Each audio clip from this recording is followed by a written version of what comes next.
गोटे यात्रीवाही बस भयंकर दुर्घटनार शिकार होइथिले भी बस रे थिबा यात्री और सामना पटु आसुथबा एक कार चालक अल्पके बर्ती जाइछंती। एपरी दुर्घटना कलाहांडी जिला नर्ला चारि छक निकटरे घटिथिबा बेले द्रुत गति रे थिबा बस टी हठात भारसाम्य हराई रास्ता कड़रे थिबा पूर्त विभागर पोल को धक्का देइथिला।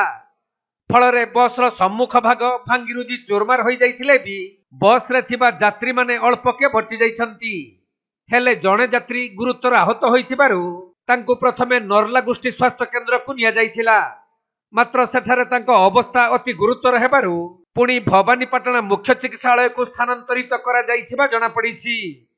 तेबे बराल देवी नामक एही यात्रीवाही घरोई बसटी भवानीपाटनारू ब्रह्मपुर अभिमुखे जाउथबा समय रे भारसाम्य हराई नर्ला चारि छक रास्ता कड़रे थिबा पूर्त विभागर पुल सहित धक्का होइथिला। एहा परे बस रो ड्राइवर गाड़ी छाड़ी देई फेरार मारिथिबा बेले नर्ला पुलिस एहार अधिक तदंत करिबा सहित ड्राइवर को खोजुछि।